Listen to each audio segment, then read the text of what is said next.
Spectrum, leave a space, type in your contribution and name, then send it to 7197.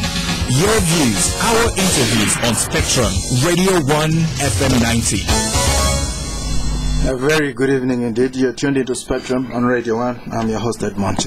On Spectrum tonight, what direction should Uganda take in the new year? Looking at the socio-political and economic situation that has prevailed in 2011.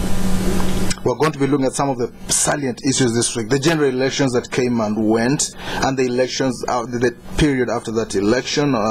We'll look at the walk-to-work protest, the fight against corruption. A minister goes down 3 steps aside, a vice president goes to jail, well, even only temporary. And the parliament, which seems to be promising, well, quite a fight against corruption. Our guests tonight, Mr. David Mushabe from the Mushabe, Munungu and Company Advocates. You're most welcome, David. Thank you, Edmond. Dr. David Mushabe. And Mr. Morrison Rwakakamba, Uganda Country Manager, TWAWEZA East Africa. You're most welcome, Mr. Rwakakamba. Thank you, Edmond, and good evening, dear listeners. Our third guest is Mr. Vincent Mayanja, Deputy Secretary General of the Democratic Party. You're most welcome, Mr. Mayanja.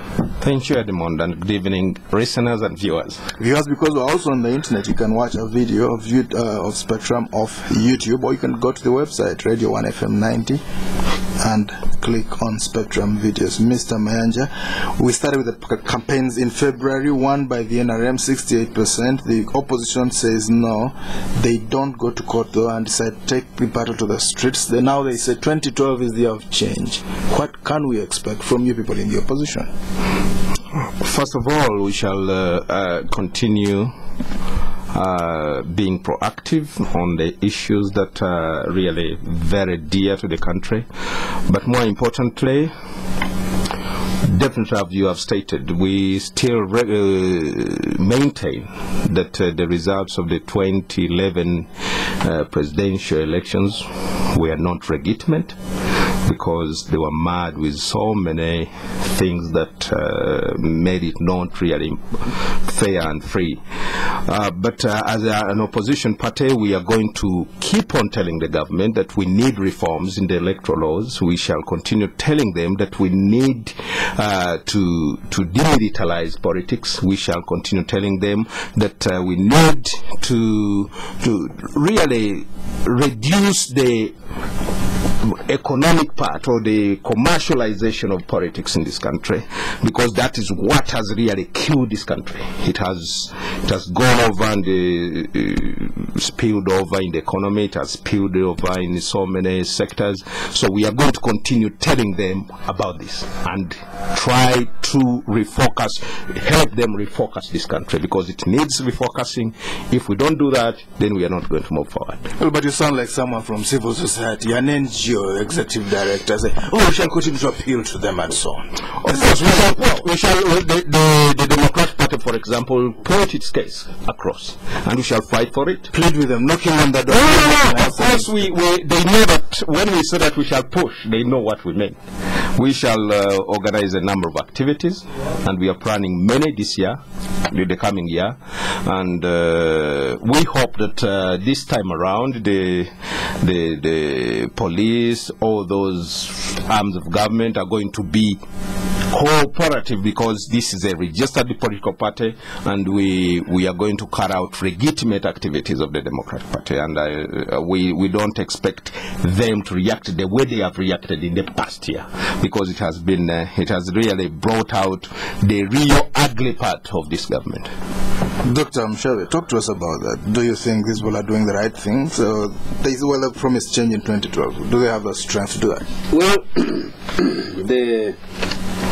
the opposition, what they are talking about is legitimate, is what every Ugandan is saying. However, the opposition is faced with challenges which are also facing the government.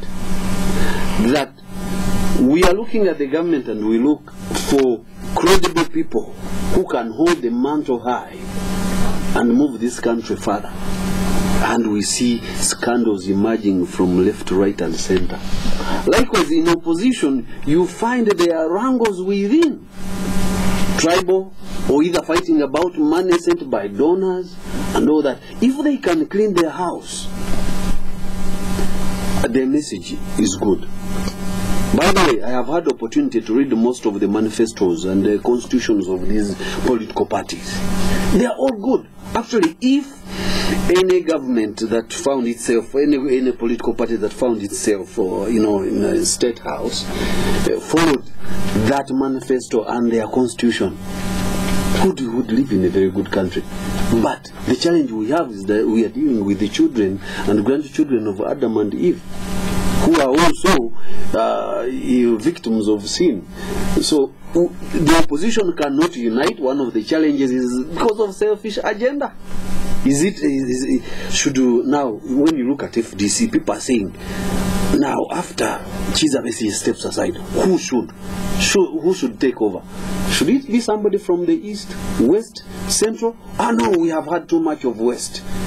When we look at NRM, we have had too much of west. Now it looks like the more we strive to unite the country, it is the more it gets disunited. That is also a syndrome within the opposition parties.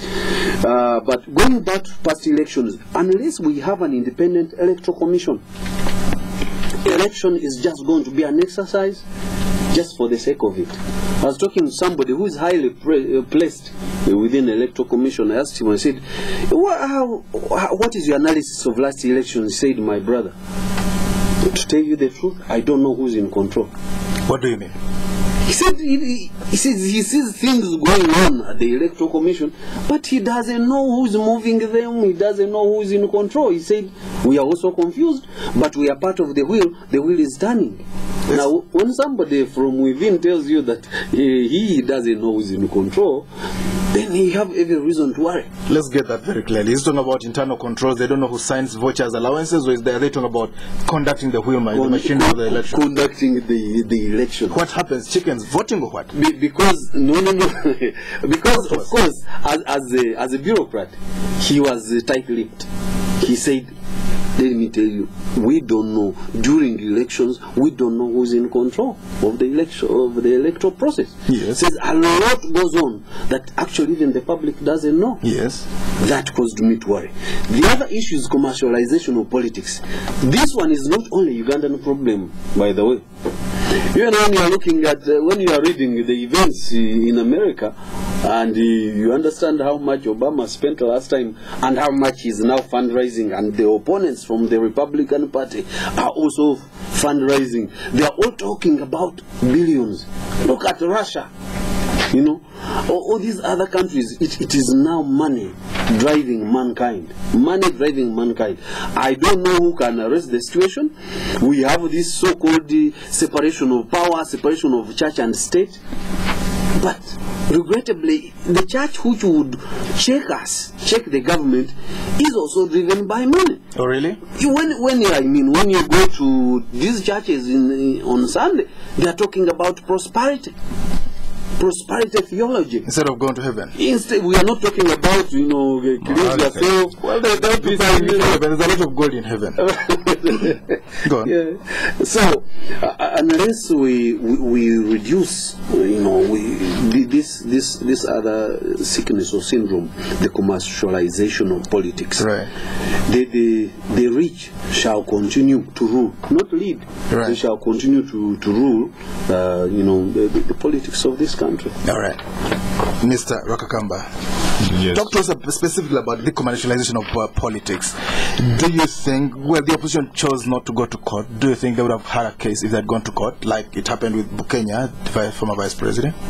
Yeah, well, thank you, Edmond. In any contest, really, there will always be winners and absolutely losers. But that doesn't mean that everything. That's why we have free and fair elections.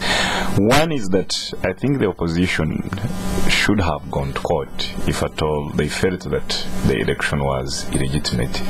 Because if we have our own institutions and we don't trust in those institutions, especially the courts of law, then that is not absolutely correct. Because if you look look at parties like Democratic Party, even the FDC, they have won a lot of cases, if you ask me, including even the UPC in our judicial system. So I think it should have been very important for the parties that felt that the outcome of the 2011 election was not okay to go to court and seek redress. This doesn't mean that organizing and activism and speaking out should stop. No, but I'm saying that utilizing our institutions could have been a very interesting thing. Then you talk about commercialization. I mean, politics all over the world. Somebody told me that money is the mother's milk of politics, and those who say that money will get out of politics, I think it's going to continue. Well, probably, but it should continue maybe in billboards and so on. Yeah, but it should be not spent, sugar and salt. It should be spent in a way that sends out a message. Because what are the three elements of campaigning and winning? One is a message, money, and machinery. That's how it has always worked. Well, but not money directly, because that breaks the law. Yeah, money should be infused in order to engineer the message that any political party or any campaigner is talking about, like TV adverts, like newspaper adverts, like buying space on radio, or logistics, and, taking the official campaign, and of course official logistics. But to win elections, certainly you need substantial resources. Somebody also told me that NRM won, that it used to win by all means. Now it won at all cost. It used to mean to win by all means. This time it won at all costs. Yeah. Let's talk about next year. Do you think these people will deliver the change they have promised? 2012, walk to work.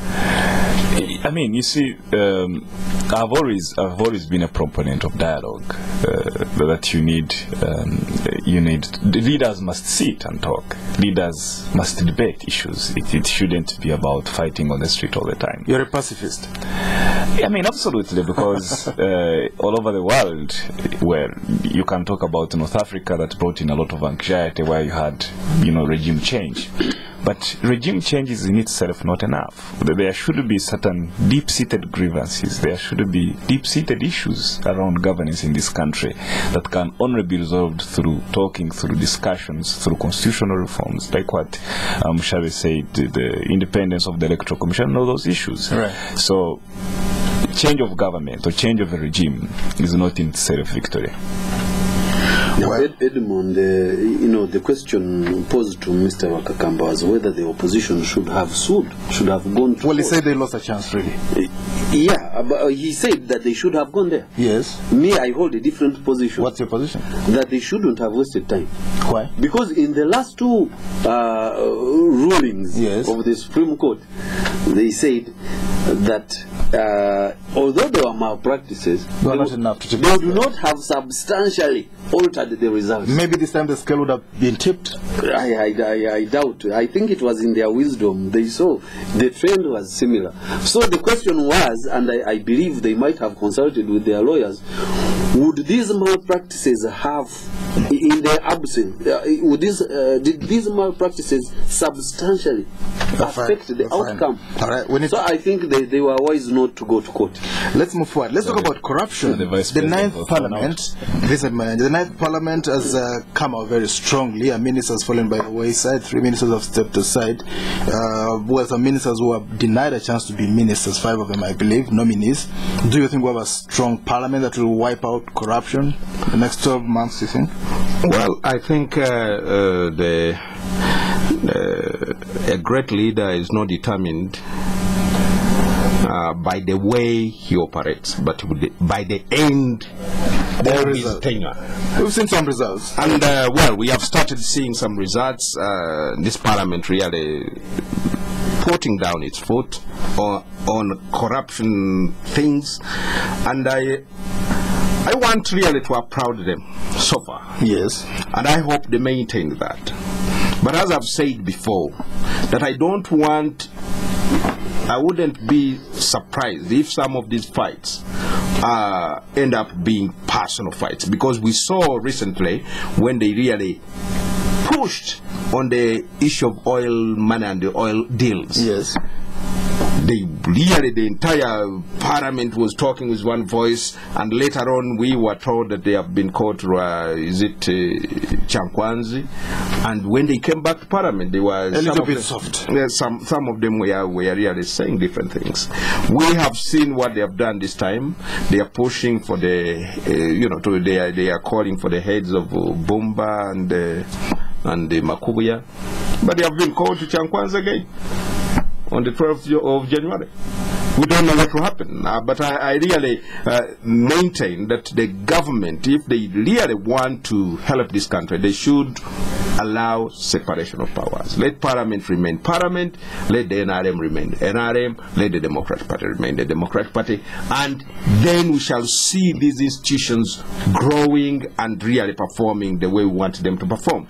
But of course, so far, Parliament has done a good job, and I hope they continue doing that. They have not done for me one thing, because they have unearthed a number of scandals, and all of them are pointing to one office, that we are ordered by this office, we started it all by this office, but they have not gone to that office to really exert pressure on it, because I think when they do that, then they would have solved the problem of corruption, because that's where it emanates. And of course, they started off with some credibility. They did not ask for pay rises for themselves or shiny cars, so that wasn't. No. Of course, they did all that. They didn't ask for a rise in their salaries. But well, it was given to them. David Mushabe.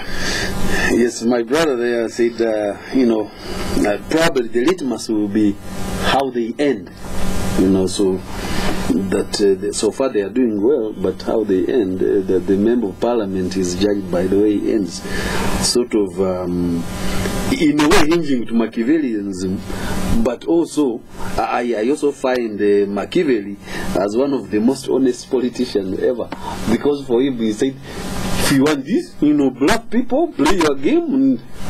Whereas most people will say, oh, I'm a diplomat, rather I'm a Democrat, I don't do this and that. But when in actual sense, they are practicing Machiavellism.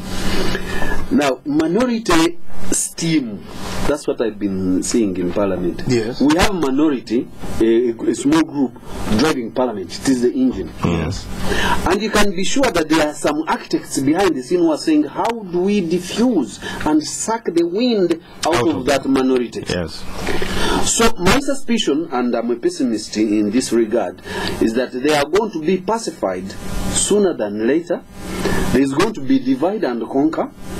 Some money is going to change hands, some promises, some gifts and all that, and you are going to see the steam going down. Probably by April you may see the steam going down, and then you have Dr. Mushabe, have you, I don't know whether you read the papers today. They have started running around with that rumor of a cabinet reshuffle and things like that, and they use that very well to really bring in line whoever is trying to go astray. Cabinet reshuffle. Yes. They begin to promise you a job. Yes. And then you have to to behave in nice way, so you can get a chicken. Exactly. So that divide and conquer. So but in the final analysis, we are going to see a difference. However small it is, there is going to be some difference. In what sense? In the good fight, or? Yeah, because they have shaken some people around. Whether there is going to be conviction in court or not, that's a whole different story. But these were people who are hitherto untouchables.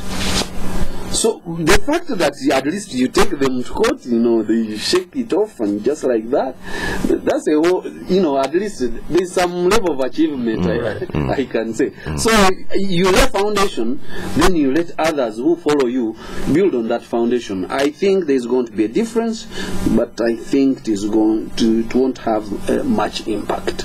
Well, the other time, Henry Banyezachi, former one of the two protagonists, rebel MPs, to borrow that word, was named a minister. Do you think we'll have 3 or 4 people? Gerald Karuhanga, the young man from Kampala and Sereko. Do you think they will be given 3 or 4 people and then completely? I think that could be. I think one. I think if there are many given positions, about 4, it will be obvious. So I think the strategy might be give the most big-headed, the one you consider to be most big-headed, give him a ministry. The others, director of this, chairman of the body here, house on the hill. Yeah, and you see calmness in the parliament. That's what I suspect. And do you think I want to be wrong? Gerald Karhanga, given a ministerial position, do you think he would take it? He would take it, but I don't think they would give him. Is this too to be too obvious? Because there are so many constituencies to appease. If Gerald Karhanga raises dust and immediately you reward him for that, other people will do the same thing. And he's a first timer in parliament, he cause a problem. I look at Sechikubo, Katuntu, Kasiano Wadri, those second timers, third timers. Even the opposition, some of them. Yeah, you just give. You say this is reconciliation. Rwakakamba, Mr. Rwakakamba. What do you think is going to happen? Yeah, quite an interesting debate. I think I also have my hope in this parliament, and what the parliament needs is actually our support to keep cheering them up and to keep giving them really the energy to move further. Because if you look at their laws, especially in legislation, I think they are quite on a very good path. In representation, they have been trying to do it. On budgeting, I think for the first time we have seen a parliament that is much more analytical, that is putting on glasses to look at the budget lines, looking at the budget at the dots, line by line, finding out where the money is going. For the first time, I think there have been some level of competence, and I want to really also thank the civic society that has been working closely with the parliament in order to orient them into this issue of the budget. Then on the issue of oversight, I think again, kudos. All we need is let's not be pessimistic. Like my friend Mushabe, let's keep giving them kudos. Let's keep telling them that you can go ahead and change this country. And you don't think when they go to Chankwanzi they'll come back with bowed heads? Because you see, I think this parliament is absolutely very different. And as a country, I think we are beginning to experience a shift where you have young people taking charge and who want to put a stamp, who want to put a footprint into the politics of this country. So at the end of the day, all this debate you're seeing is absolutely a post-Museveni debate. People are positioning themselves and they know the country is watching.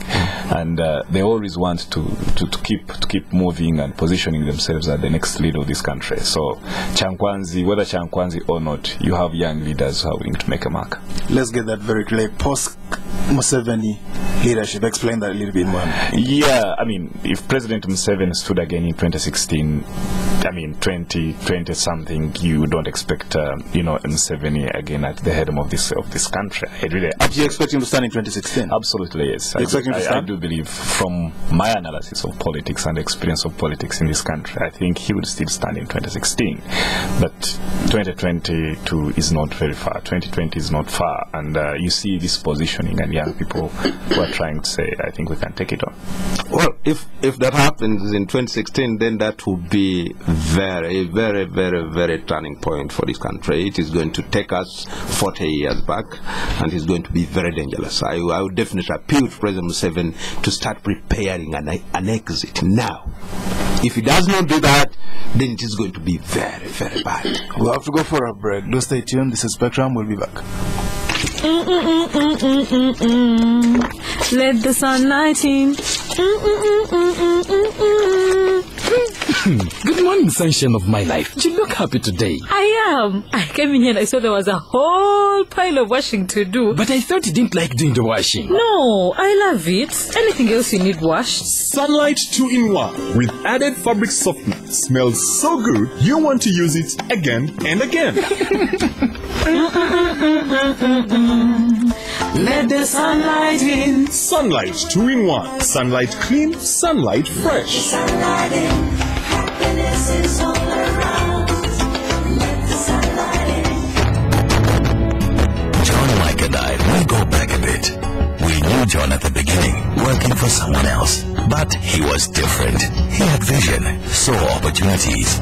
He started working towards his goal, opened his own garage, and worked, learning the hard way. His reputation spread. Trust, consistency, quality. Soon people were coming to him from all parts. He made himself and his whole street prosper, and also helped friends seeing potential in people and helping them on. But John never shouts about all his success. He's just who he is. Special. So here's to Moonlight Zone, who make a difference, who enjoy Nile Special, the rich, satisfying taste from the source. Nile Special. You've earned it. Not for sale to persons under 18. Spectrum on Radio 1 FM 90 is brought to you by Stanbic Bank. Welcome back on Spectrum. Tonight we are looking at some of the issues that have been happening, and we're asking the question, what direction should Uganda take in the new year, looking at the social, political and economic situation which prevailed in the outgoing year. Our guests tonight, Dr. David Mushabe, a lawyer from the Mushabe, Munungu and Company Advocates, Mr. Morrison Rwakakamba, first-time guest on Spectrum, Uganda Country Manager at TWAWEZA East Africa, and Mr. Vincent Mayanja, Deputy Secretary General of the Democratic Party. The high cost of living and economic difficulties. 2011 we saw inflation going back to the double digits after more than 15 years, since 1992 I think. Experts have said that the measures that are being taken by the central bank could actually make matters worse. What's your outlook for 2012 in the economy? Of course, I've seen some of the measures, and I don't think that they are very healthy. The central bank has really come in to introduce new interest rates. Banks have done the same, and you have already seen how the traders have reacted. I don't think that's a very good sign for the new year. But we have, I think, today's report from the Bureau of Statistics. Inflation down at 27. I think what they need to do is to see how they keep that trend for the inflation to gradually come down. If they don't do that, then it is going to be very bad. If you introduce interest rates, it means that you don't want many people to borrow money. But I think what they should do is to increase interest rates on the tradables, like the treasury bills and things like that. We've already done that. When you do that, then people will be investing. Yes. But it's mostly foreigners. 75% are foreigners. Well, it's no problem. But the money they use is the money in your market. So they bring back that money and you control money circulation. But if you introduce these other things, then people are going to keep their money and they will not bring it to you. If they don't bring it to you, it will remain in the circulation and it's going to have a multiplier effect on your economy. I really feel that how the central bank is handling the situation is not going to help in the new year. Dr. Mushabe. It's Edmond. It is ironic, or rather a coincidence, that after elections, when so many billions of dollars were released into the market, then the economy went back. Millions of dollars, yes? Millions of dollars and billions of shillings. Yes. And after that, then these scandals started being unearthed and put to light. The people who are being targeted in these scandals are the same politicians who also participated in the last elections. So, circumstantial evidence shows that billions came from these so-called honorables and who were poured into the economy. The economy. Messing it up. Messing it up. And my simple economics, which I learned during high school, was that inflation is when there is too much money chasing too few goods. Too few goods. That's the broad plain explanation. Exactly. Yes? But the interest rates, I think they are oppressive. I have an issue with the banks. I mean, when these contracts were signed, people taking out mortgages or loans, yes, the interest rates were defined. But now, because the economy has changed, they have hiked the interest rates. Yes. It is like adding an insult to an injury. If the economy is so bad, even you, the bank, you are choking with some obligations, where do you expect the borrower to find this extra money to top up on the loan?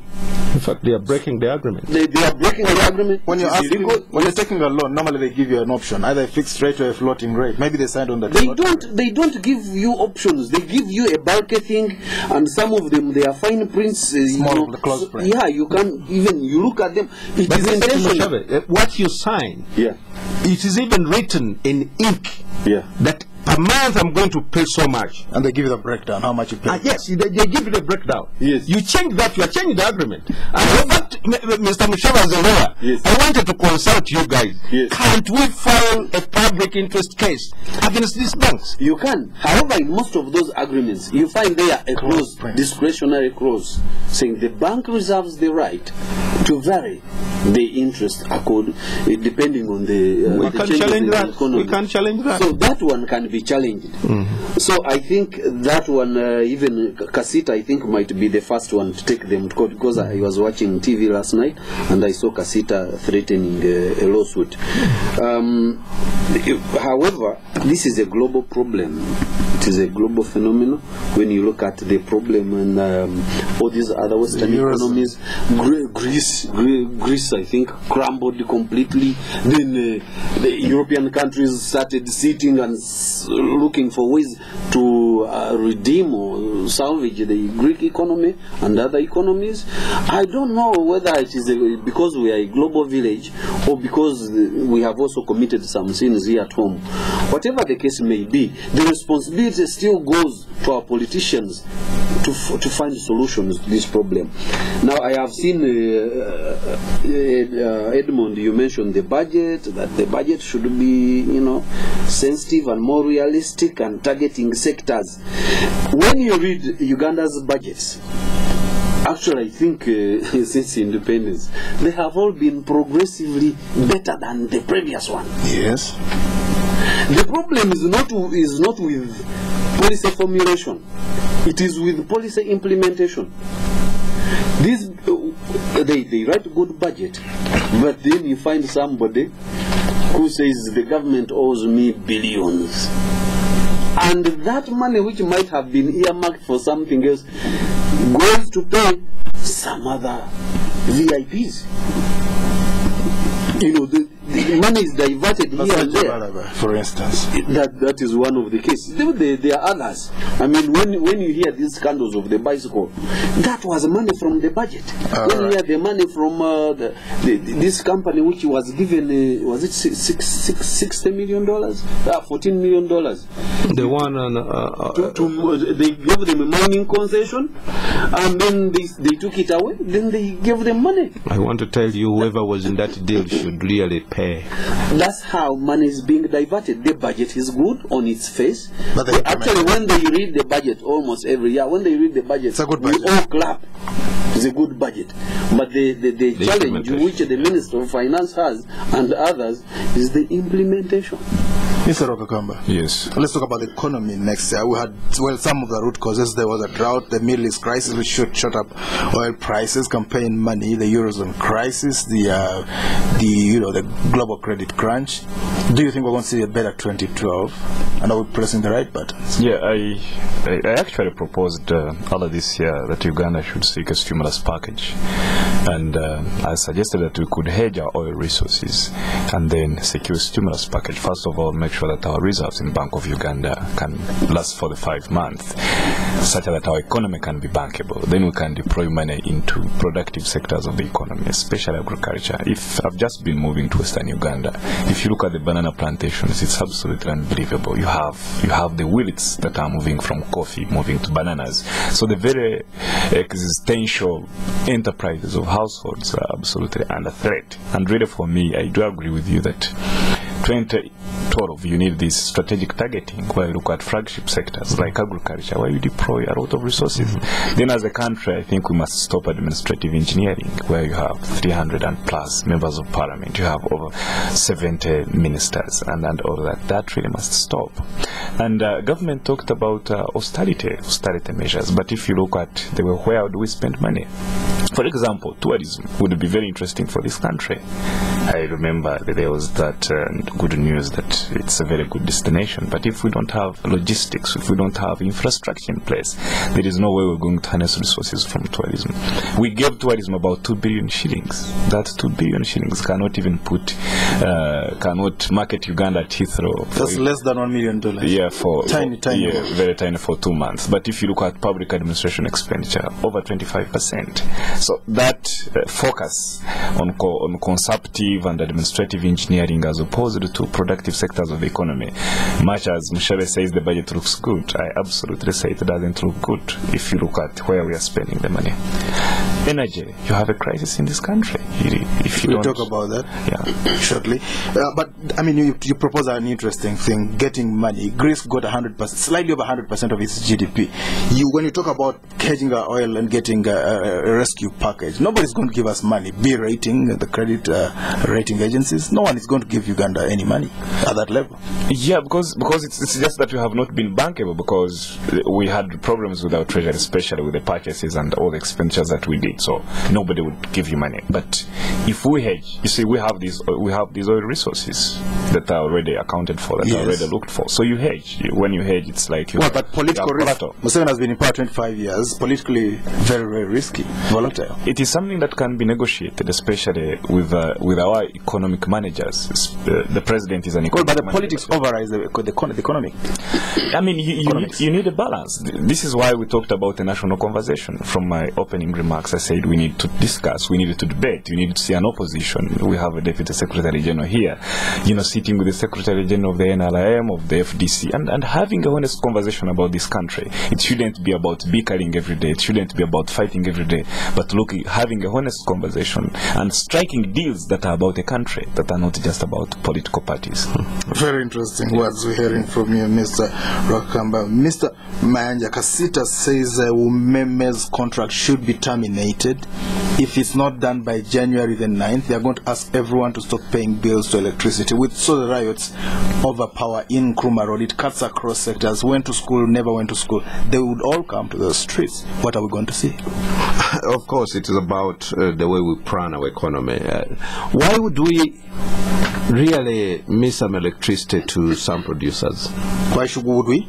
Why should some producers miss electricity? Go on. And some other people have it? But I think what, as the Democratic Party, we believe we have already stated that the way to go is really to reclaim the distribution arm of electricity. Get Umeme back. Get that sector back to the country. Remove all those middlemen, because Umeme is a middleman. They didn't bring any investment on in the infrastructure or anything. They just came and started collecting money. And they have not added any value. They are just they said they've invested money. Which one? On what? Well, listen. Go on. So we are saying that let's first reclaim that utility service, bring it back, and have a parastatal running it, not on profit, but as a service provision. Right. We have seen other utility services working wonders. Like what? The National Water and Storage Corporation is doing wonders. It is about really management. And we think that electricity can also be handled that way. They should we should know where to take our electricity. We should stop wasting electricity on seeing at night. We should really have all our electricity in production. Those people at Nkrumah wanted to produce, and they couldn't. But some electricity is being used somewhere to just see at night. We should have an elaborate program to introduce alternative energy sources, right, like solar energy, like all those things, so that we release most of the hydropower into production. That's going to help a lot as we bring other dams and all that on the national grid. But if we don't do that, we are going to see that. Well, I'm just telling Kizito, yes, we sympathize with them, but I think we need to engage, as my friend has done. We need to engage with these people. We need to engage with government and redefine how we want to achieve our economic progress. Dr. David Mushabe, of course, Actis, which is the major shareholder of Umeme, is trying to sell its stake. Exactly. About 6 years ago, a friend of mine who happens to be an expert in the oil industry, is an American. He told me, you guys are not going to see money from your oil for at least the next 50 years. He said, the way normally these oil companies work, the one who explores, sells, The one who begins production sells to another company. See, they will sell like 5 times before you end up with a company or companies that are willing to continue in production.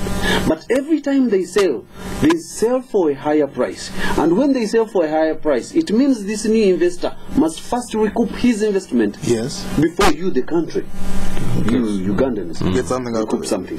And you have seen, a bit of it. You have seen this wrangle. Is it any and these oil companies, the Italian company trying to buy, but there's a British company. The wrangles are already there.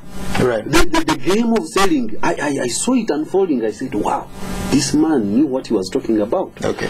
So here, let's first of all talk about Kizito. They say that January 9th, they want people to stop paying bills if Umeme has not been brought back to the government. No, I agree with Kizito, but what they are proposing is an impossibility. Well, because Umeme must have signed a contract with the government of Uganda. And the government of Uganda cannot wake up one day and cancel it. When it cancels, it means paying damages. Paying the damages, it means you, me, and everybody, every Ugandan is the one going to pay damages. But you know the type of agreement we signed with Umeme. No, when they make money, when they make profits, it's their profit. Yes. When they make losses, we pay the losses. But my brother, let me tell you, even when you terminate the agreement now, of course you pay. You shall pay millions of dollars. About 13 million. Is, yes. That's why I would subscribe to his idea that let's find alternative power generation means, yes, so that we don't rely on them so much. They cannot say you are not using our power. Look, make it affordable, people will buy. Well, but they have a monopoly actually of distributing power. But when you have solar, we have too much sun. When you generate power from solar, wind, and all these other means, waste products, this kasasilo we see on the street, Umeme cannot say you cannot buy from these other guys. All right. So we have to be careful. You terminate at your own peril. Production depends on deliberate stimulus package. I have seen Western countries where you have a small number of agriculturists. The government gives them subsidies, and these agriculturists, they are the ones who produce what the whole nation consumes. Here, our agriculturists have been ignored. Now, let me address the issue of discussing, talk. This is what we have been doing. One fellow in the government told me, see why we allowed so many radio stations and so many talk shows to happen, is to enable the public to get the steam out of them. Yeah. If we suffocate them, we have a bigger problem. Now, talk means workshop, seminars, spending money, eating food. I would rather we find another solution rather than talk. Mr. Rwakakamba. No, I think what Mushabe is saying is not exactly what I meant. What I meant is a strategic conversation, especially between leaders, the political parties, not just meeting to Serena to have just a cup of coffee, but to draw a strategic plan that is backed by resources that are deployed into sectors. You've seen. We have the NDP. Yeah, you've seen in the, all these things about NDP. It's a cartel of good intentions, if you ask me. But if you look into the budget, you don't see strategic resources that are deployed to actually do that. I had the debate on Umeme. I quite don't understand it, Edmond, because Umeme is not producing electricity. I think its role is quite different. It's to distribute electricity. It is absolutely to distribute. But for me, the strategic conversation should be on how do we produce enough energy. We are into the East African community. We are into many regional blocks. I think what our government should be doing would be to broker regional deals that would allow us to have energy pool that is a combination. Because you see, energy. What do you mean energy? Importing electricity from other places? No. An energy pool is where you have got multinational investing in power, investing in energy resources that are shared across the region in order to spur industrial growth. Well, Ethiopia is investing heavily on electricity. Yeah, they are trying to get 500 megawatts in a couple of years. Kenya has already signed a contract to import power from them. Congo has the capacity to produce 10,000 megawatts. That could feel. So at the strategic level, for me, I would want to see leaders of political parties and other other actors within the economy to be debating, even on looking at other sources of energy, like Dr. Mushabe said, harnessing the wind, rural electrification agency tapping into these micro dams that can happen in most of the country, but also look at a more regional investment into energy where we put resources as a country. I sometimes wonder what the role of the East African Parliament is, because you would think that is where such kind of debate should be happening, but you don't absolutely see it.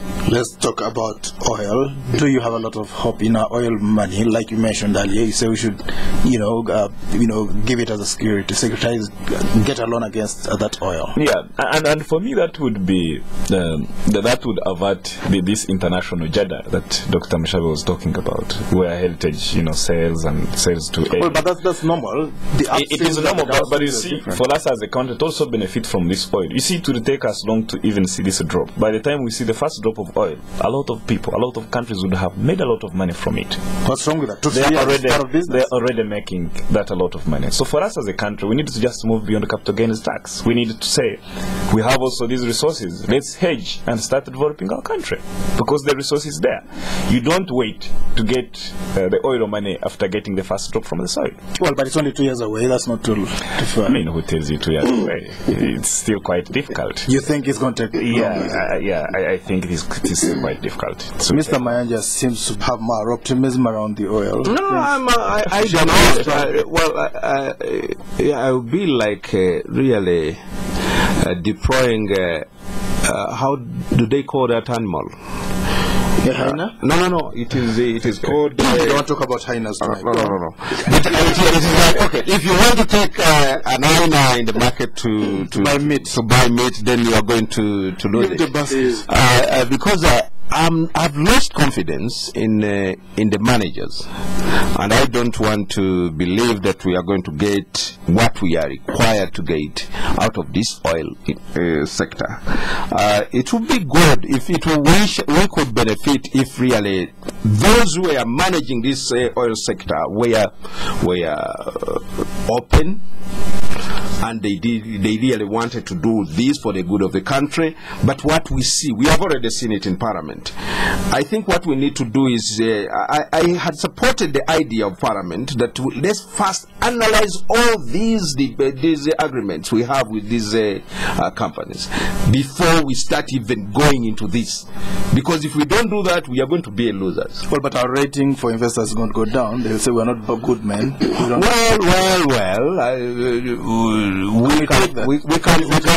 We can invest ourselves. We don't have that money, obviously. You know what? Just last year, the president went to the central bank. Yes. He wanted to buy 6 fighter jets, and he secured $740 million. If really you strategically invested that money, you go a long way really in the oil sector. That is technically emptying NSSF, taking out all the money that they have. It's slightly more now, but according to the... But I think really we should hope for the best, but I'm not very optimistic.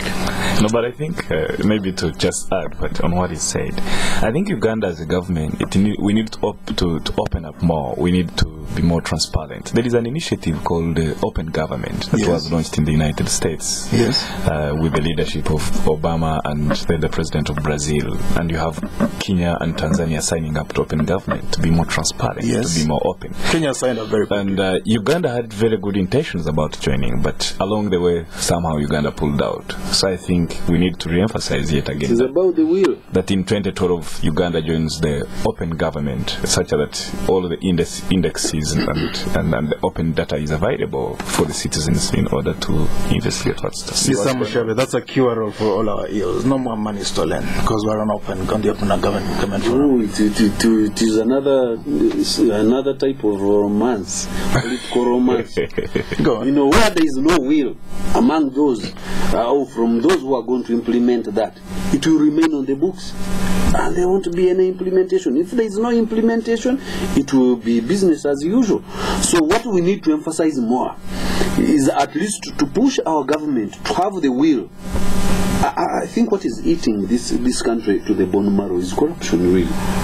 Oh, the point is very serious, right? Yeah, we are very corrupt people. Even when you go to ask for votes, people start scratching their throats here, their necks, telling you, you have talked too much. What are we drinking? What are we eating? So it is somebody who comes with a short-term benefit now that gets the votes. So really, when we are even castigating the government and judging them, we should judge ourselves first. So unless we fight corruption in this country, all these good policies are going to remain on the books. And what I have seen, we have two standards. If you have a farm where you have matoke, pigs and other livestock, you pay more attention to that than if you are running a government department. A government department, for us Africans, we tend to think that this belongs to government. And when you're talking about government, we distance ourselves from government. This is like another creature we are talking about. So that's why we mismanage government, but we run with the money, with our loot, to have nice farms. So if we can bring the farm theory into the government theory and have a fusion of the two, then the government will move better. So I think the law enforcement should be given enough discretion to deal with the lawbreakers and without any interference. Because now, if they send some police officer to investigate so and so, and they hear the word came from above. You know, we use this word from above. Order from above. Order from above. Don't proceed that way. Even the investigators, they change the course of investigation. So we need to stop intermeddling and interfering with the law enforcement agencies, with the courts, with the police. That is the only. If we eradicate that, then we will be on the right course. I was telling a friend of mine that actually we should amend the law to even include people who mislead the president intentionally, to include them, to make it a treasonable offense. Because recently the president said that he didn't know there were stabilization clauses. Yes. In these power agreements. Yes. He didn't know there were stabilization clauses, but yet he had attorney generals and solicitor generals. Right. So really, this was their responsibility to inform the president, but they didn't. Right. So they did more harm to all of us. Mr. Mayanja, maybe as we go, the president is serious about corruption. He faced Park this week, this month. Well, I heard what he told Park. He was not very sure whether he wrote some letters or he did not write it. But as I said, that's the very reason why I don't trust that we are going to get anything good out of what President Museveni presides over. It will be like... You're such a pessimist. Yeah, for 25 years. Yeah, but it will be like deploying Dracula to go and be the gate man at the Brad Bank. Strong words. Really, he said he went there and they asked him, can you differentiate between the letter which was written by your assistant and the letter which was written by yourself? He said, I don't remember. So to me, it didn't sound like somebody who can really stand up and fight corruption. Do you agree with that? That's a very strong, but of course he's a politician. You're not a politician. Yeah, I don't want to speculate because he is a man that some people have pointed fingers to, but he's the same man that is saying investigate so and so.